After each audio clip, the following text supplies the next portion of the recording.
attack hits and everyone is living side by side in these horrendous circumstances, physically exhausted, psychologically smashed, and suddenly yet more airstrikes, and then this inferno. And with those who survive going with horrendous burns to barely functioning hospitals. It's just a continuation of cold, callous hell.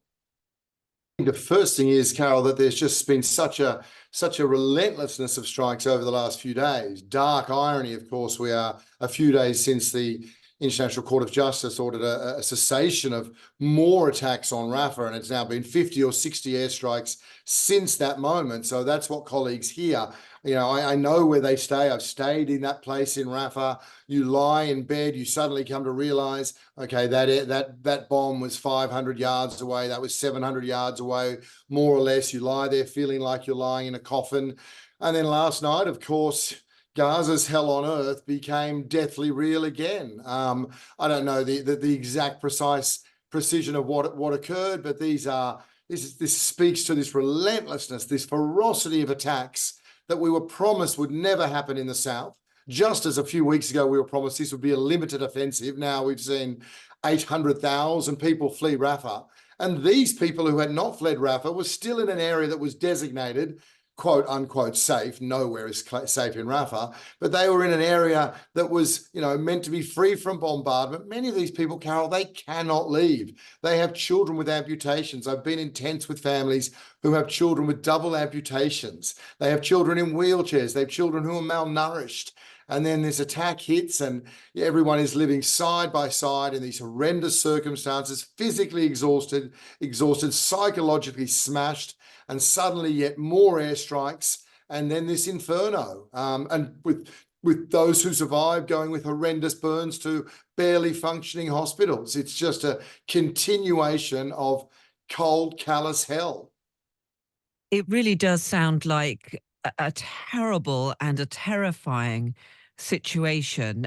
This particular airstrike appears to have hit an area where, of course, people who had fled from other parts of Gaza were existing in improvised shelters and tents and so on, which, of course, when this particular airstrike hit, caught fire because, of course, of the types of materials that they're forced to use. Yeah, and caught fire because of the incredible enormity of the weapons used in these aerial bombardments, as we've seen time and again. These, the use of, I don't know what the bombs were last night, but we know that there's been a lot of use of dumb bombs that would never normally be used in areas that are so heavily populated. And of course, Gaza is very, very densely populated. So to go back a step, you're right, these people have already left homes. Most of them have had their homes destroyed. So these are everyday people, like many of your listeners, who have done what they've been told to do, saved up over years and years, sometimes generations, and have had their 4-bedroom house or their 3-bedroom apartment, and it has been blown to smithereens, to absolute rubble. I can't tell you how many hundreds of fathers and mothers I spoke to who simply said, I'm too old, I cannot rebuild. They've moved, or maybe they've moved to a school that's been bombed.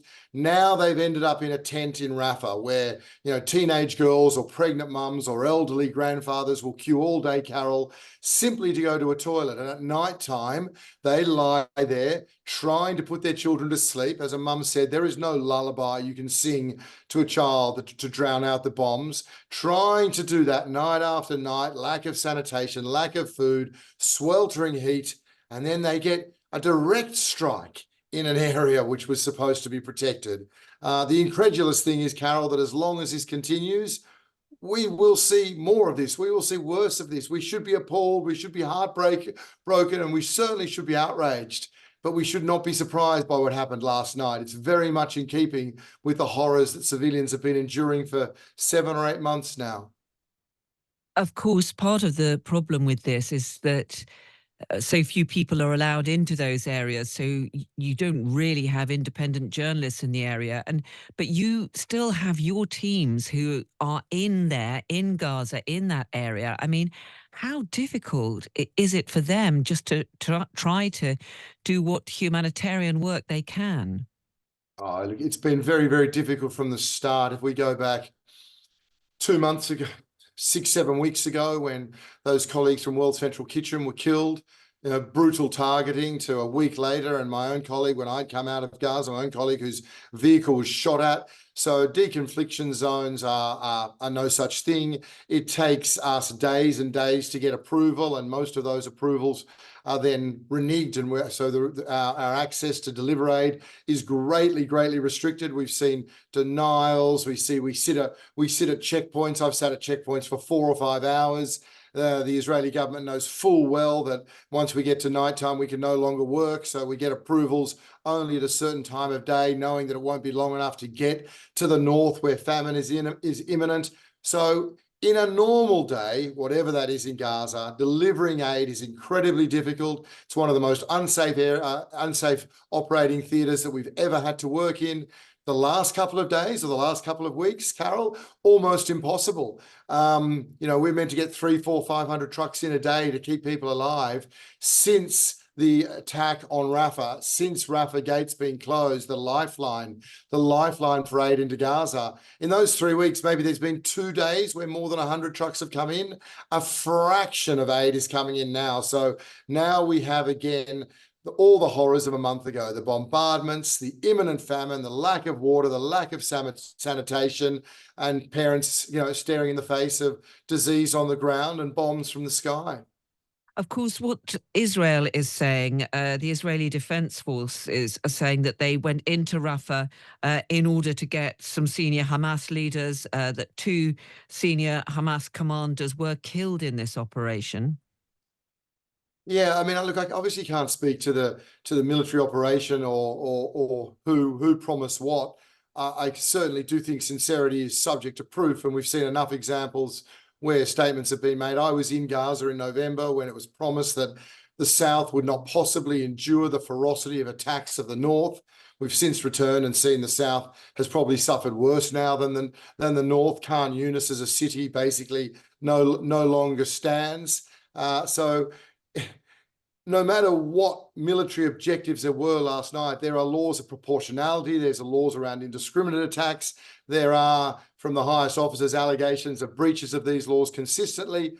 And again, Carole, even allowing for that as a simple humanitarian, Israel's obligation legally, I'm talking legally, not ethically, legally, as the occupying force, is to ensure that there is some safe place to go. But safety doesn't just involve being free from bombardment, though, of course, last night we saw indeed the dark irony of apparently calling a place safe. Safety also legally has a responsibility on Israel to ensure that civilians go to a place with sufficient water, food, medicine, and protection. Now, if those things were in place, if months had been spent putting those things in place so that these hundreds of thousands of civilians who've gone through, unspeakable hell at least went to a place where they could get water and sanitation and protection, then that's something. None of those things exist. None of those things were prepositioned. No efforts were made in the slightest to do that. That's the intent we see on a humanitarian level. And I think that your listeners and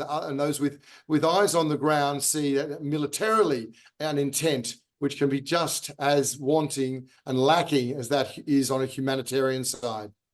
And of course, you mentioned the need for medicine, but I mean, the medical facilities, pretty much throughout Gaza, are scarcely functioning. And presumably now you have dozens more people who have suffered serious injuries in this latest attack. Well, exactly. So Nasser Hospital was Shifa Hospital was the largest functioning. It is obviously now destroyed. Nasser Hospital in the south in Khan Yunis was then the largest functioning. I went there every single day, saw health staff. Health staff now do 36-hour shifts. Nurses, volunteers, a lot of volunteers, doctors, surgeons, they do 36-hour shifts. Nasser Hospital's not functioning. The largest functioning hospital now is in Rafah. It's called European Hospital, so named because of the donations from European governments. It's got 20,000 people sheltering it. It's now got an additional ICU. When I was in that ICU, Carole, everywhere you turn is a wounded child. I've never, until Gaza, seen children with horrendous wounds of war, the burns, the smell of burns, the shrapnel that rips through concrete, what it's done to a child's body, the blast wounds to a child's head, and children are on the floor. despite the absolute best efforts of medical staff, they just don't have the facilities. And now, because then we're not getting any aid in, they also don't have the fuel. So they'll be operating without the support they need, without the medicines they need, without the anesthetics, and in many occasions, without the light. And just finally, James, I mean, James,